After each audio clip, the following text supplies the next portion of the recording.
पूर्व केंद्रीय मंत्री माननीय रविशंकर प्रसाद जी आपको संबोधित करेंगे। मेरा विनम्र निवेदन है माननीय रविशंकर प्रसाद जी से आपको संबोधित करें। नमस्कार मित्रों, एक बहुत महत्वपूर्ण विषय है जिस पर आपसे बातचीत करना आवश्यक लगा, इसलिए आपको 12:30 बजे आग्रह किया आने के लिए। आज नीति आयोग की बैठक हो रही है और नीति आयोग की बैठक में 8 मुख्यमंत्री नहीं आ रहे हैं। उसमें ममता जी हैं, उसमें तमिलनाडु के स्टालिन हैं, उसमें तेलंगाना के राव साहब हैं, उसमें हमारे बिहार के स्वनामधन नीतीश बाबू हैं और दिल्ली और पंजाब के अरविंद केजरीवाल जी और मान साहब हैं।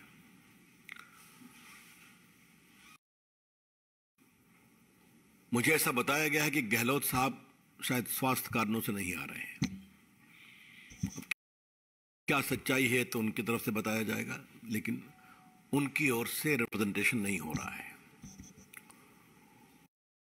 और कांग्रेस के बाकी मुख्यमंत्री कितने आते हैं वहां देखा जाएगा। नीति आयोग देश के विकास, देश की योजना के लिए बहुत ही महत्वपूर्ण प्लेटफॉर्म है। यह नीति आयोग की 8वीं मीटिंग है। It is going to be the 8th meeting of the NITI Aayog general council, governing council meeting. आज मैं इसके विस्तार से जाने से पहले आपको एक महत्वपूर्ण विषय पार्टी की ओर से रखना चाहता हूं। इन तमाम विपक्षी पार्टियों का हमारे ऊपर आरोप क्या है कि हम संस्थाओं का सम्मान नहीं करते, जो लोकतंत्र के लिए जरूरी है। इनमें से कई पार्टियों ने पहले सीएजी का विरोध किया था, चुनाव आयोग का विरोध किया था, सीईसी का विरोध किया था, भारत की चुनाव प्रक्रिया का विरोध किया था। राहुल गांधी ने सुप्रीम कोर्ट की आलोचना की थी, बाद में माफी मांगना पड़ा था उनको। तो ये तमाम पार्टियां देश के महत्वपूर्ण संवैधानिक संस्थाओं की खुलेआम आलोचना करती हैं। उनको लायक निर्णय हुआ तो ठीक, उनके लायक निर्णय नहीं हुआ तो बेठीक, ये उनकी सोच रहती है। नीति आयोग भी देश के शासन के नीति निर्देशक तत्वों के निर्धारण के लिए एक ही बहुत बड़ी संस्था है। NITI Aayog is an important body for determining the entire objective, policy framework and the road map for development of the entire country. इसीलिए गवर्निंग काउंसिल में बैठक में प्रधानमंत्री प्रिजाइड करते हैं, बाकी वरिष्ठ मंत्री होते हैं और मुख्यमंत्री आते हैं, ताकि मुख्यमंत्री की सलाह, केंद्र की चर्चा, यह संवाद से निर्णय ठीक हो और जमीन पर लागू किया जाए। आज मैं आपको बताना चाहता हूं कि 8वीं गवर्निंग काउंसिल के लिए 100 मुद्दे तय किए गए हैं। 100 issues are proposed to be debated in the 8th governing council. अब आप इतनी संख्या में मुख्यमंत्री नहीं आएंगे तो यहां जो निर्णय लिए जाएंगे तो अपने प्रदेश की जनता की आवाज आप नहीं ला रहे हैं, तो क्या उनको लाभ नहीं मिलना चाहिए क्या? ये निर्णय तो बंगाल के लिए भी होगा, ये निर्णय तमिलनाडु के लिए भी होगा, ये निर्णय बिहार के लिए भी होगा, ये निर्णय दिल्ली और पंजाब के लिए भी होगा, आदि आदि। तो इसका मतलब क्या है? ये बात पार्टी की ओर से हम बहुत गंभीरता से उठाना चाहते हैं कि मोदी विरोध में आप कहां तक जाएंगे? संसद के शिलान्यास में आप नहीं आएंगे, उसके उद्घाटन में आप नहीं आएंगे। मोदी जी की अंतर्राष्ट्रीय लोकप्रियता बढ़ी है, उस पर भी टीका करेंगे। आप कोरोना काल में भारत के लोगों के द्वारा, भारत के सेवा कर्मियों के द्वारा जो इतना बड़ा काम हुआ, डॉक्टर, एम्बुलेंस चलाने वाले और बाकी कंपाउंडर्स, नर्सेज, मोदी जी ने तो उनको सिर्फ एक रास्ता दिखाया, काम तो उन्होंने किया ना। मोदी जी ने हिम्मत दिखाई, भारत का वैक्सीन बना, ऑक्सीजन आया, आपने उसकी भी खिल्ली उड़ाई। और अब तो इससे तो आपके सीधे आपके प्रदेश की जनता प्रभावित होने वाली है, क्योंकि उनके महत्वपूर्ण मुद्दे जो 100 चर्चा होने वाले हैं, उसके बारे में आपके यहां का रोड मैप बनाने में कठिनाई होगी। फैसले होंगे तो आप कहेंगे कि we are not party to it. आपको बुलाया गया तो आप आएंगे नहीं, अब आदमी शिकायत करेंगे। अब आपको मैं बताना चाहता हूं कि पिछली जो 7 मीटिंग हुई, उसमें जो फैसले हुए, उसका क्या क्या असर हुआ है। अब state develop a modern urban development model, urban planning, capacity building, skilling, urban employment इत्यादि इत्यादि। आपको जानकर खुशी होगी कि इसका फायदा क्या होता है। ये हम आपको जरूर बताना चाहेंगे कि टेक्नोलॉजी के प्रमोशन करना था प्रदेश के विकास, अर्बन इंफ्रास्ट्रक्चर के विकास के लिए। आज 2530 सिटीज ने ऑनलाइन बिल्डिंग परमिट सिस्टम को अडॉप्ट कर लिया है। यह निर्णय हुआ था इसी गवर्निंग काउंसिल में। तो 30 राज्य और यूनियन टेरिटरी के 2530 सिटीज में ऑनलाइन बिल्डिंग परमिट सिस्टम आज अडॉप्ट हो गया है। पहले बिल्डिंग परमिट लेने में आपको कितनी श्रम और सेवा दोनों करनी पड़ती थी, हम दिल्ली के पत्रकार मित्रों को बताने की जरूरत नहीं समझते। आज 10 स्टेट में ट्रांजिट ओरिएंटेड डेवलपमेंट पॉलिसी आ गई है, अर्बन डिजिटल मिशन आ गया है। अब financial ranking of cities finance ranking portal made live on 20 मार्च 2030। अब ये जो गति शक्ति पोर्टल है, इससे अर्बन गवर्नेंस को एक साथ लाया गया है। आपको मालूम है कि इस बार के बजट में इंफ्रास्ट्रक्चर पर 10 लाख करोड़ रुपए खर्चा होने वाले हैं, आपने सुना होगा, याद होगा आपको। तो इन चीजों में राज्यों में और केंद्र में कोऑर्डिनेशन जरूरी है। अब देखिए, ऑप्टिकल फाइबर टेक्नोलॉजी के लिए, 5G के लिए क्लियरेंस जल्दी होनी चाहिए, यह पहले फैसला हुआ था। आज telegraph right of way rules 2016 को 17 अगस्त 22 को अमेंड कर दिया गया फास्टर क्लियरेंसेस के लिए। गति शक्ति संचार पोर्टल लॉन्च कर दिया गया, जहां राइट ऑफ वे आप जानते हैं कि अगर कोई आपका कम्युनिकेशन का इंस्टॉलेशन होने वाला है तो उसके लिए राइट ऑफ वे प्रायोरिटी में मिलना चाहिए, वरना हर जगह परेशानियां होंगी, कई जगह क्लियरेंस लेना पड़ेगा। भारत नेट 2.5 लाख ग्राम पंचायतों में लाने की बात थी। आपको जानकर खुशी होगी कि मार्च 23 तक 6.2 लाख किलोमीटर ऑप्टिकल फाइबर 1,96,000 ग्राम पंचायत में ले हो गया है। 2.5 लाख करना है, लगभग 2 लाख हो गया। और 1.85 lakh GPs are service ready on OFC। बाकी 4,702 सैटेलाइट मीडिया पर जुड़ गए हैं। तो जब फैसले होते हैं और नीचे इंप्लीमेंट होते हैं तो फायदा क्या होता है, ये हम बताना चाह रहे हैं। और फिर प्राइवेट एंटिटी जो रेगुलर लाइसेंसी नहीं है, उनको भी रजिस्ट्रेशन के लिए अवसर दिया गया चर्चा करके, और उनमें भी लगभग 86 रजिस्ट्रेशन हो गया है। अब ये जो रैंकिंग होती है, नेशनल इंस्टीट्यूट रैंकिंग फ्रेमवर्क, कि आपके यहां संस्था कैसा काम कर रही है हायर एजुकेशन में, यह फैसला हुआ था। अब आप देख लें कि एग्रीकल्चर यूनिवर्सिटी में भी लाने की बात हुई थी, NIRF पोर्टल को खोला गया था, और आज देश के 67 एग्रीकल्चर यूनिवर्सिटीज में 64 ने अप्लाई किया है कि हमको भी नेशनल इंस्टीट्यूट रैंकिंग फ्रेमवर्क में लाया जाए। तो जब ये फैसले होते हैं तो जमीन पर कैसे आते हैं ये आपको हम बताना चाहते हैं। फिर एग्रीकल्चर में डाइवर्सिफाई करने के लिए निर्णय करने की बात थी। तो आज स्टेट्स जो हैं वो एग्रो इकोलॉजिकल जोन के लिए काम कर रहे हैं। Schemes are being implemented in Madhya Pradesh, Haryana, Kerala, Tamil Nadu, Chhattisgarh, Orissa, ताकि क्लस्टर बना करके एग्रीकल्चर के इलाके को और आगे बढ़ाया जाए। फिर आपको FPO to promote export of agriculture products, तो ये भी काम बहुत तेजी से चला है। Export of coloured capsicum, cherry tomato, broccoli to Arab countries and green chilli and okra to European countries have been undertaken. तो एग्रीकल्चर प्रोडक्ट किसानों का एक्सपोर्ट होगा तो उनको फायदा मिलेगा। फिर एक और पहले हुआ था कि G20 की प्रेसिडेंसी का फायदा उठाए सारे राज्य सरकार।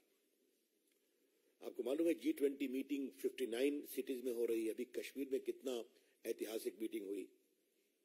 लोकल प्रोडक्ट को उसका उपयोग किया जाए G20 में, तो जन भागीदारी वगैरह किया जाए, तो ये सब हुआ।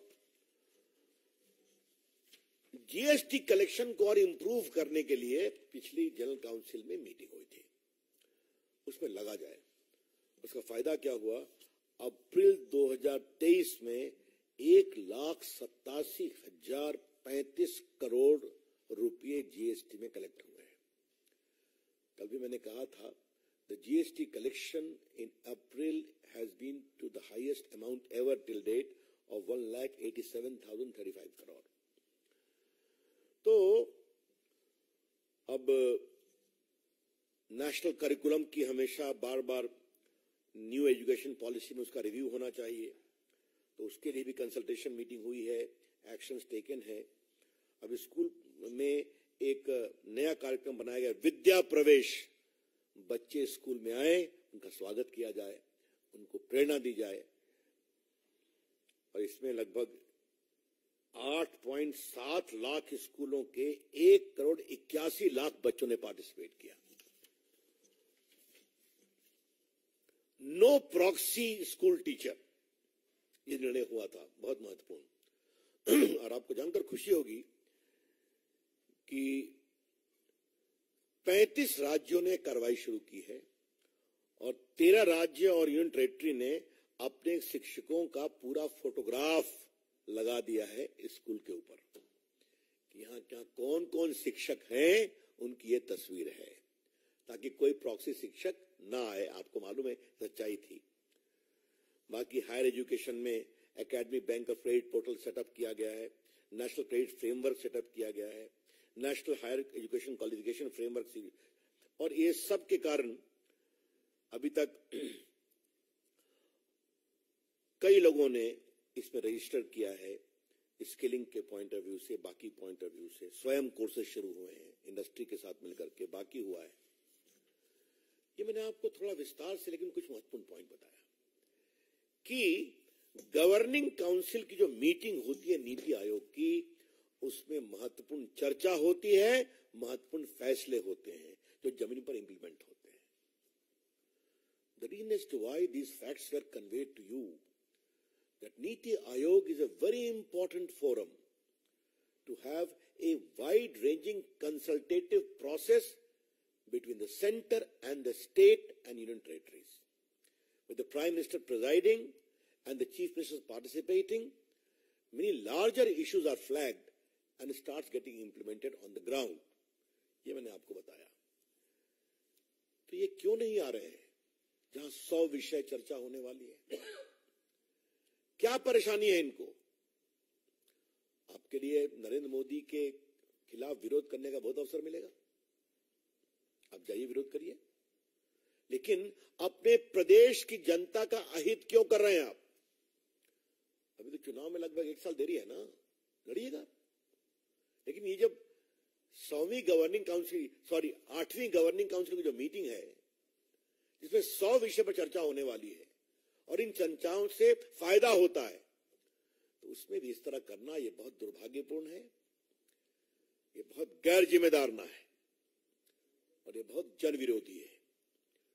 On behalf of the party, I would like to stress with all the emphasis at my command that this decision to boycott the meeting by 8 chief ministers, that's what we have learned, is totally irresponsible and is also against the public interest and interest of the people they govern in their states. ये मैं जरूर कहना चाहूंगा। तो ये विषय था, हम इसकी एक लिखित प्रति आप सबों को दे देंगे विस्तार के लिए, हिंदी और अंग्रेजी दोनों में। लेकिन ये विषय बहुत महत्वपूर्ण था, तो हमें लगा आपको बताना चाहिए, पार्टी का स्टैंड रखना चाहिए और आपके माध्यम से देश को बताना चाहिए। धन्यवाद। Devendra Parashar, India TV.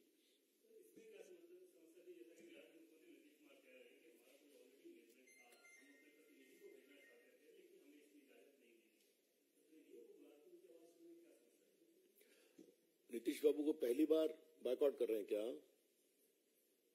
अब मैं आज किसी व्यक्तिगत पर टिप्पणी करने के मूड में नहीं था। नीतीश कुमार जी द्रौपदी मुर्मू के शपथ ग्रहण में आए थे क्या? नीतीश कुमार जी 7वीं मीटिंग में आए थे क्या? तो मैं फिर कहूंगा, नीतीश कुमार जी आप मुख्यमंत्री हैं और माननीय नरेंद्र मोदी जी प्रधानमंत्री हैं, तो राजनीति आप अलग से करिएगा। आपको आने में क्या परेशानी है, ये तो सवाल है। रविकांत राय, टाइम्स नव भारत।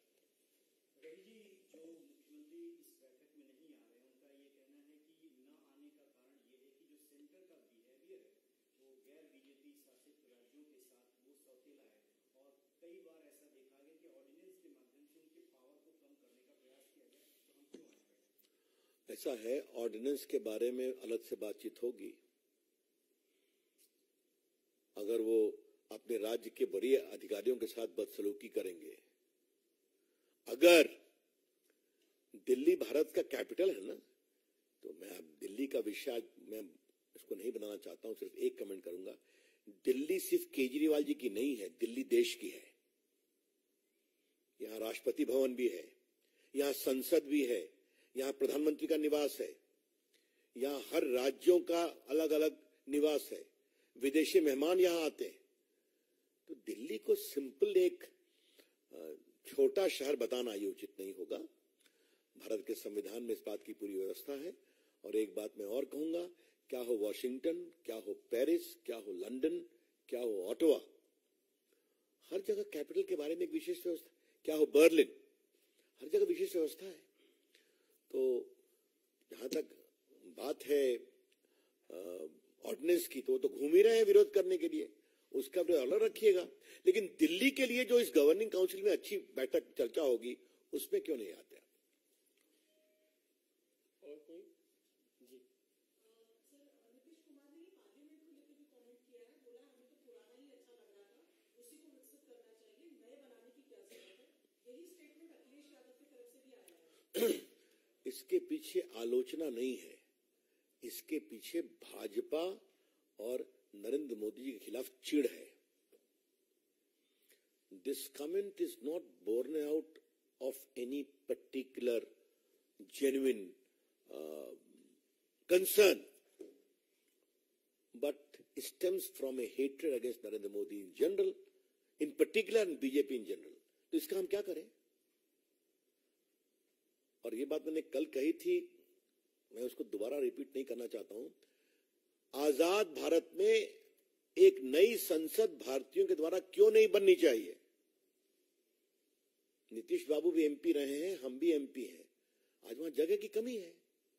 और कल भी कहा था 2026 के बाद देश में सांसदों की संख्या बढ़ने वाली है आबादी के मुताबिक, अभी तक उस पर कॉन्स्टिट्यूशनल बैन है। तो आप सबों ने देखा है कि वहां सेंट्रल हॉल में राष्ट्रपति जी का भी भाषण होता है तो अलग से कुर्सियां लगानी पड़ती है। आज टेक्नोलॉजी का जमाना है, तो इसलिए आजाद भारत में भारतीय अपने लिए लोकसभा क्यों नहीं बना सकते, पार्लियामेंट क्यों नहीं बना सकते, बड़े सवाल है। Neeraj Pandey, ABP.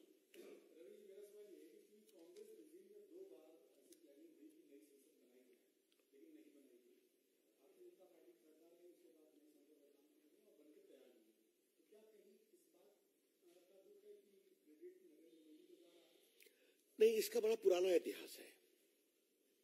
Narasimha Rao ji atom bomb फोड़ना चाहते थे, हिम्मत नहीं कर पाए। हाँ, अटल बिहारी वाजपेयी ने हिम्मत दिखाई तो परेशानी है। कांग्रेस पार्टी के ए.के. एंथोनी ने कहा था कि हम चीन से अपना रिश्ता नहीं बिगाड़ना चाहते, इसलिए हम सरहद पे इंफ्रास्ट्रक्चर नहीं बनाएंगे, सड़क और पुल। मोदी जी ने हिम्मत दिखाई। बाकी लोगों ने आतंकवाद सहते रहे, उसके खिलाफ निर्णायक कार्रवाई नहीं कर पाए। मोदी जी ने उरी में किया और बालाकोट में किया। तो परेशानी उसके कारण है। तो हम क्या करें? आज तो अच्छा लगता कि जैसे कांग्रेस कहती है ना, कोई भी नया प्रस्ताव लाइए, तो कांग्रेस का जवाब क्या होता है? हमने 1955 में ये सोचा था, है ना, तो अच्छा है सोचा था। तो आप यही तो कह देते कि नई संसद तो हम ही ने सोचा था, हम भी मान लेते। आज तो आप संसद का ही खिलाफत कर रहे हैं। ये बड़ी सवाल है। That's all.